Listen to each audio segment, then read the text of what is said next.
अ, सबसे पहले good evening everyone. सो आज हमारा टॉपिक रहेगा ऑब्जर्वर इज़ ऑब्जर्व्ड। जैसे आपको ये पता होगा, ये जेके कृष्णमूर्ति जी ने कहा है।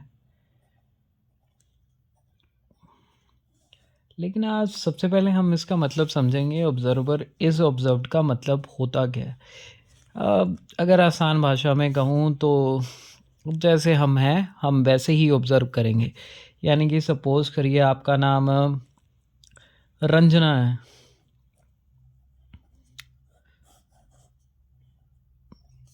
अगर रंजना जैसी भी है, अगर वो अच्छी है तो आप कहोगे वो अच्छा ऑब्ज़र्व करेगी।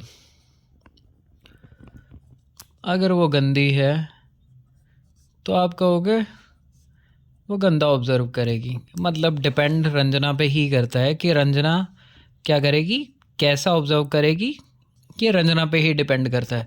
बेसिकली अगर हम कहें रंजना क्या है, ज़्यादा से ज़्यादा बचपन से लेके आज तक जो भी उसने अपने आसपास देखा है, जहाँ पे उसने जन्म लिया है, जहाँ पे वो बड़ी हुई है, जिस सोसाइटी में वो पैदा हुई थी, जिस सोसाइटी में वो पली बड़ी है, मतलब सारा कुल मिला के वही रंजना है। और अगर मैं इसे स्पिरिचुअल भाषा में कहूँ, यही ईगो है।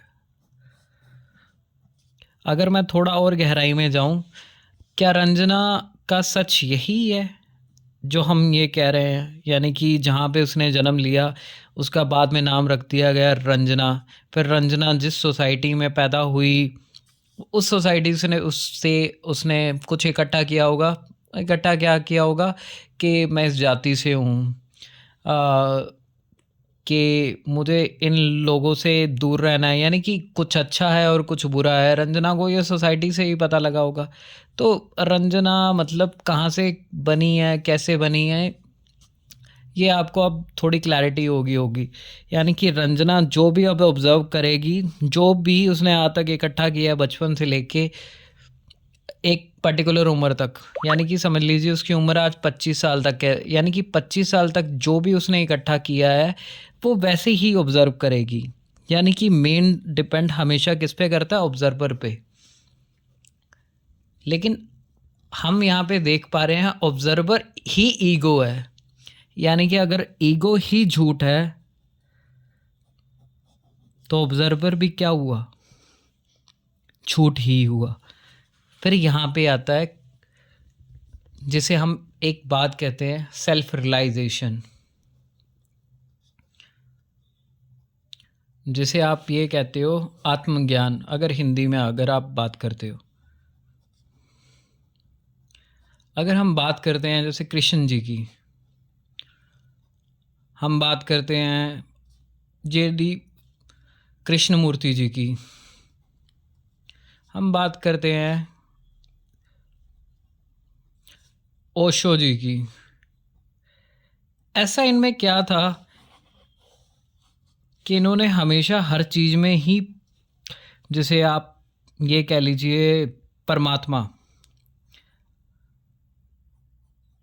यानी कि आत्मन, इन्होंने हर चीज़ में उसे ही देखा। जिसे आप आत्मन कह दें या परमात्मा कह दें, हर चीज़ में इन तीनों ने एक ही चीज़ देखी। यानी कि कृष्ण जी ने जब हमें गीता दी, गीता आत्मन की बात करती है, आत्मा की बात करती है। कृष्णमूर्ति भी ये कह रहे हैं ऑब्जर्वर इज़ ऑब्जर्व्ड। ओशो जी भी हमेशा यही कहते हैं कि हर चीज़ में परमात्मा ही है। लेकिन ये कैसे कह सकते हैं कि परमात्मा ही है? ये तब कह सकते हैं जब ये पूरी तरह ये जान जाएं कि जिसे ये ईगो कहते थे ये पूरी तरह झूठ है। क्योंकि जो इंसान अपना सच देख पाएगा वो ही दूसरे का सच देख पाएगा। यानी कि उसकी जो रियलिटी ही होगी उसमें कोई डिफरेंस ही नहीं रहेगा। यानी कि जिसे वो ऑब्ज़र्व कर रहा है वही वो खुद है। यानी कि अगर वो खुद परमात्मा है तो वो दूसरे को भी परमात्मा की तरह दिखेगा। यानी कि ऑब्ज़र्वर और ऑब्ज़र्व्ड का जो यहाँ पे डिफरेंस था वो पूरी तरह मिट जाएगा अगर कोई भी इंसान ये जान गया कि उसका सच क्या है, यानी कि उसका जो डिफरेंस था कि ये ऑब्जर्वर है और ये ऑब्जर्व्ड है, यानी कि ऑब्जर्वर किसी एक पर्टिकुलर ऑब्जेक्ट को देख रहा है। अगर ये ऑब्जर्वर ये जान गया कि इसका सच क्या है, तो ये इस ऑब्जेक्ट का भी सच जान जाएगा। यानी कि अगर ये जान जाएगा कि यही परमात्मा है, तो ये उस ऑब्जेक्ट का भी सच जान जाएगा। यानी कि जो इन दोनों में डिफरेंस है वो पूरी तरह ख़त्म हो जाएगा। यानी कि ऑब्जर्वर इज़ ही ऑब्जर्व्ड, यानी कि ये डिपेंड आप पे करता है। या तो आप ईगो की तरह जी ले, या ये जान लें कि ये पूरी तरह झूठ है। यानी कि जो रंजना थी, अगर ये जान जाए कि मैं कुछ नहीं, सिर्फ एक कंडीशनिंग हूँ जो मुझे शायद अपने घर से मिली है, या मुझे अपनी सोसाइटी से मिली है, या मुझे उन हालातों से मिली है, यानी कि उन सिचुएशनों से मिली है जिन पे मैंने कुछ मीनिंग दे दिया था। वो मीनिंग कहीं से भी सीखा जा सकता था। अगर रंजना ये जान जाएगी, तो वो ये भी जान जाएगी कि ऑब्जर्वर या ऑब्जर्व्ड में कभी कोई डिफरेंस था ही नहीं। यानी कि कभी कुछ ये अलग था ही नहीं, यानी कि हर जगह ही आत्मन था। बस यही ऑब्जर्वर्ड इस ऑब्जर्व्ड है। I hope you like the video. Thank you.